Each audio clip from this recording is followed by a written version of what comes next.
Hi guys and welcome back to my channel, and for today's video, our next adventure, island hopping sa Gigantes Islands sa Carles, Iloilo. I-share ko sa inyo kung saan ako nag-book, magkano nagastos, and of course ang experience ko as a solo traveler. So tara, let's go!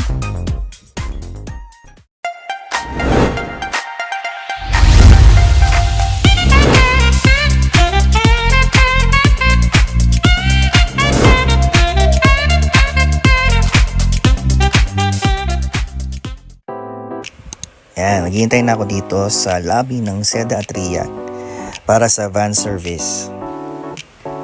Pickup time is 4 to 4:30 a.m. Nabook ko yung tour via Gigantes Islands Travel and Tours. Ayan, for 1,199 for joiners. Kasama na sa package ang boat ride tickets, lunch, island fees, at may assistance pa sa Coast Guard Manifest. Yung van service from hotel to port and back ay optional. Pero sila na rin ang mag-aasikaso noon para hassle-free na para sa'yo. Chris, Maliwat. 700 pesos ang bayad doon. Balikan na yun ha. At sa van service mo mismo babayaran, hindi sa travel agency.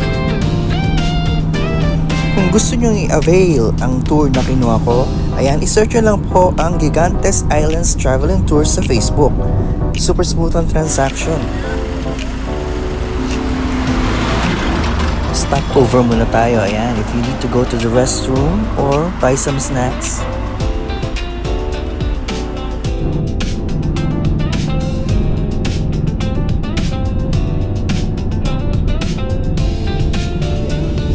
Matutulog na sana ako, kaya lang napakaganda ng view sa labas.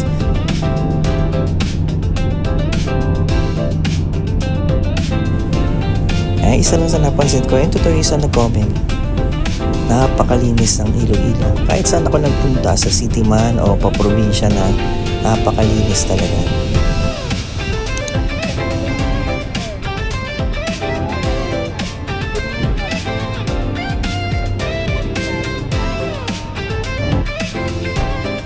Ayan, so we arrived at the Bangkal Port at mag-register na tayo para sa manifest.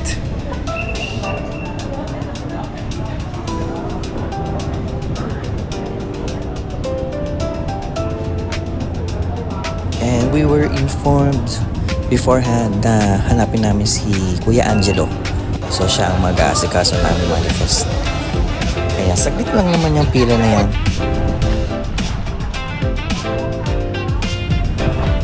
Ayan, so naka-register na ako. Kaya hintayin na lang namin na tawagin kami para makasakay na kami sa bangka.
Maliwat. Sir. Sir, isa lang nyo. Punta aja, partner o. Pinang isa-isa? Pinang isa-isa? Mag-isa ka na, sir? Oo. Isa ka na, sir? Saan? Likod? Isaya.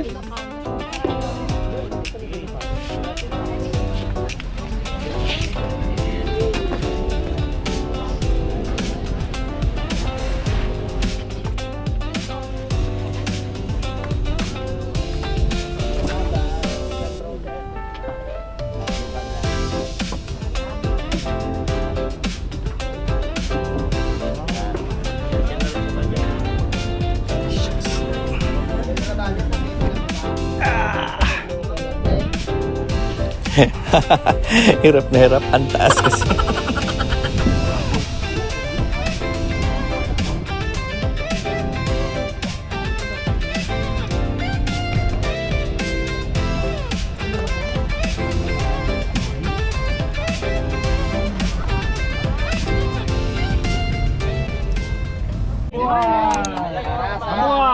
Para sa alon mamaya. Dito lang yung tahimik pag lumabas na tayo. Baka pananay. Oh. So kailangan sa ng respond mo na. May Sibit Island tayo ng itinerary. Kaso sa Sibit Island, depende sa weather kasi season na ngayon ng bagat. Ang masasabi ng Coast Guard, pag doon tayo safety na island, din tayo dalaong. Pag hindi tayo sa safety, pinakancel namin. Importante safety na ngayon. Yung araw lang sila, pag maganda panahon, pupuntahan namin. Kaso, safety na tayo. Okay na, sir? Tapos sa activities island, swimming, picture na tayo, mama. Pero lahat ng Same mga bawat island ha. Kaso, habang kayo nagsiswimming, pag-picture natin yung area. Kasi season na ngayon ng jellyfish. Okay ma'am sir ha? Palisis Island, bawal tayo kumuha ng corals sa kasan. Pag may basura kayo, may crash can kami dito sa bangka. Ma'am sir ha? About naman sa mga picture, kami nang bahala na tatlo. Para ma-share namin bawat spot ng Isla Igantes Island. Basta huwag mo kami dadali Lokal sa kami sa medyo. Isla Igantes Island ma'am. Sabi niya kasi medyo. Pagkatid namin mamaya sa inyo, babalik po kami sa Isla Igantes. Wala pong bayad. Pero pagkatapos,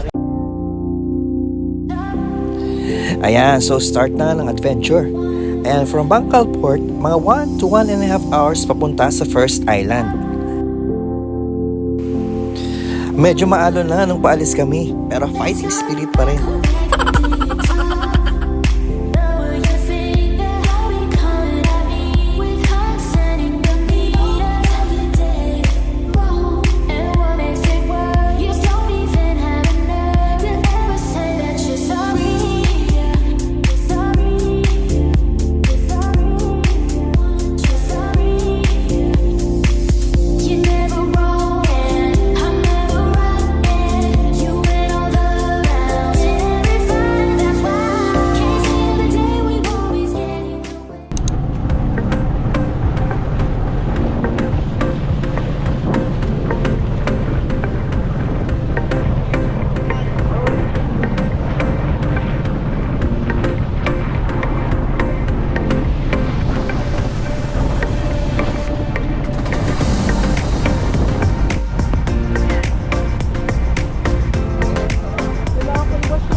First island.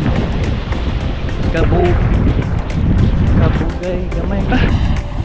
Kabugaw gamay. Tutang ka na naman.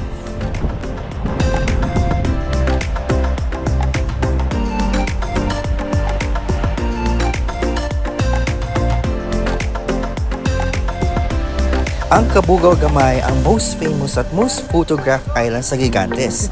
May signature S-shape, white sandbar at rock formations. May mini climb papunta sa view deck para sa 360 degrees view.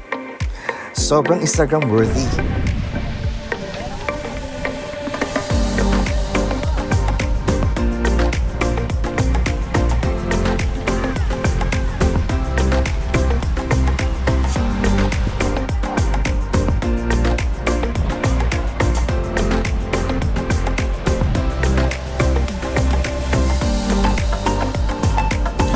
Anywhere you look, napakaganda ng view.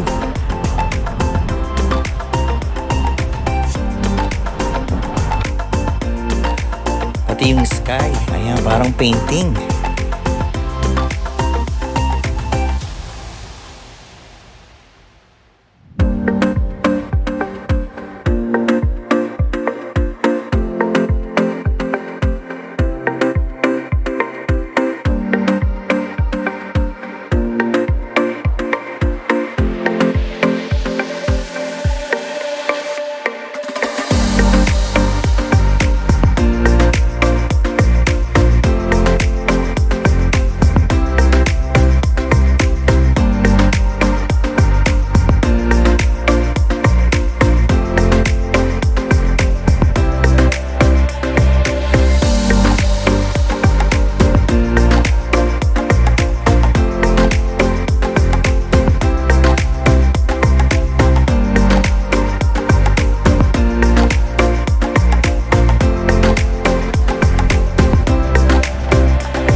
Finally, after 10 years, makakakyat na rin. By batch kasi ang pag-akyat, medyo nasa last batch kami. So, naghintay pa kami matagal.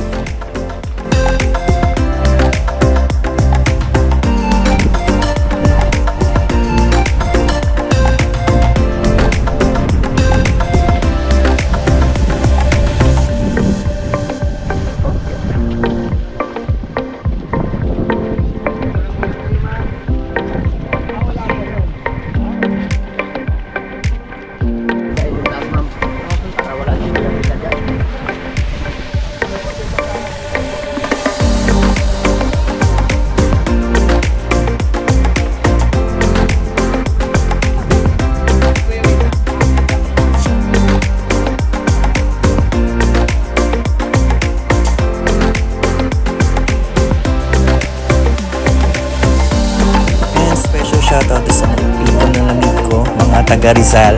Hello po.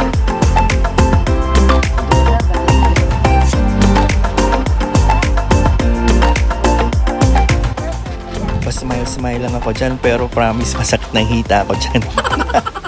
Ayan, parang hindi mo namalingki.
Natapa pa ako, please.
And now we're on our way to our second destination, ang Bantigue Sandbar.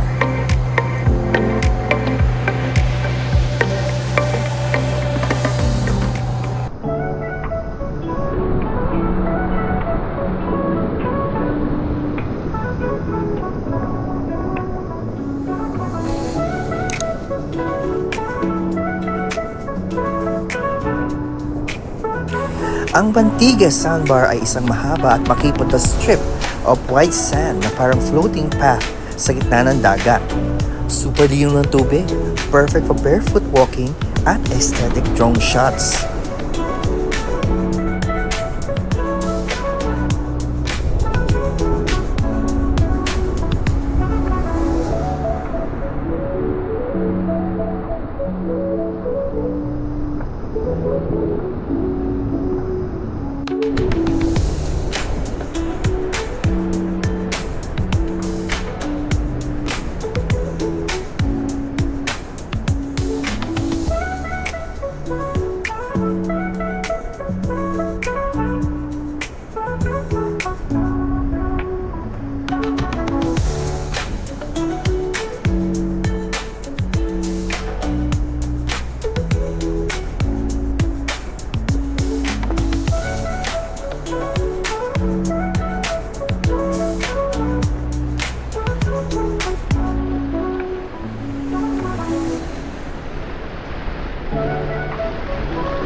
Grabe, parang ibang dimension. Dagat sa left and right, tapos sand lang ang inaapakan mo. Saya!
Ngayon naman ay pupunta na tayo sa ating third destination, ang Antonia Beach.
Ang Antonia Beach is known for its chill vibes and clear waters. Pwede kang mag-snorkeling, tumambay sa cottage, or mag-food trip sa mga stalls around. Isa ito sa mga pinaka-relaxing stops.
Nandito na tayo sa last island on our tour, ang Lantangan Beach.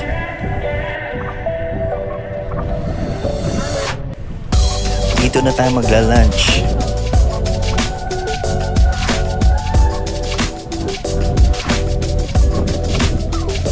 Dahil low tide, hindi pwedeng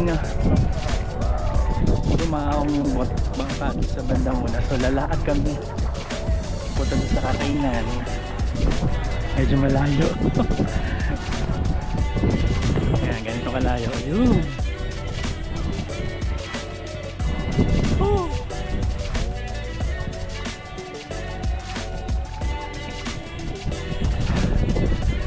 Hingal.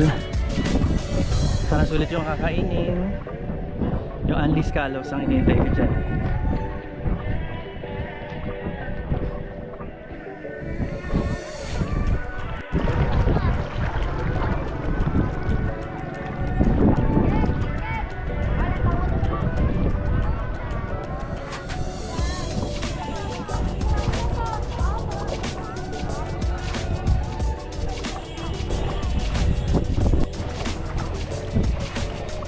Eh, malapit na. Ayan. Advice ko lang talaga. Buti ako'y nag-swim shoes. Ayan. Swim shoes is the best way to go. Ayan.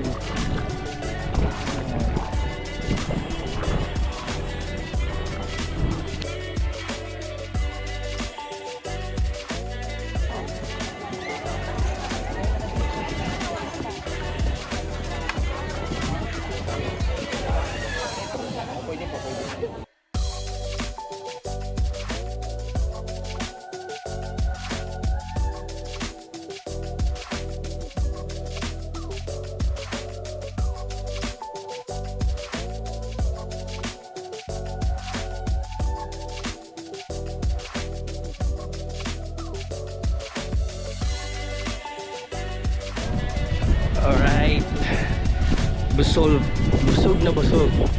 Kaya lang we have to go. At uulan na.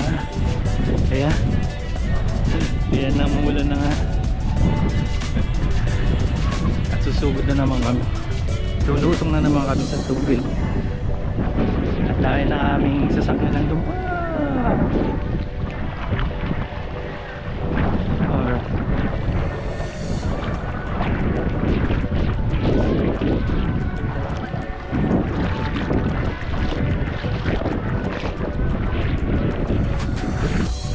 Sobrang dilim, nakakatakot.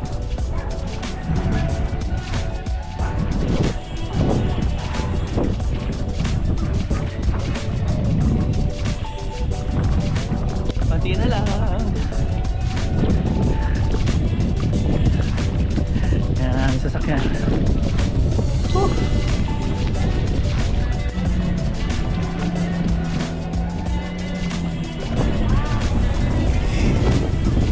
Inalis na yung Lola kasi baka tangayin ng hangin.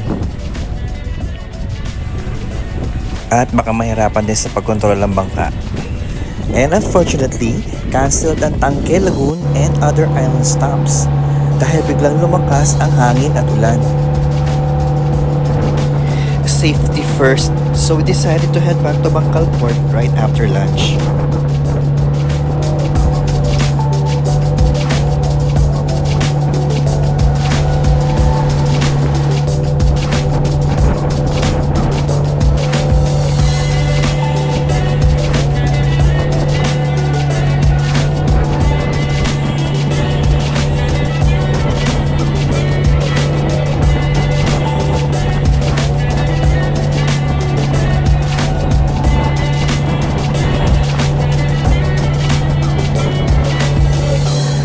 Grabe lakas ng alon ng mga oras na yan.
At finally, nakarating na rin kami sa Bangkal Port. Yan, masaya naman ang ating adventure kahit medyo inulan tayo sa dulo. Thank you sa Gigantes Islands Travel and Tours para sa solid service, great food at maayos ang buong tour kahit may weather issues.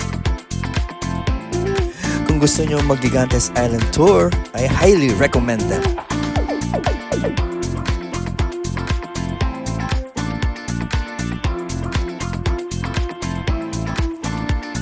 And that ends our video for today. Don't forget to like, share, and subscribe. And comment down below kung meron kayong mga places na isasuggest na pupuntahan natin next. Thank you so much!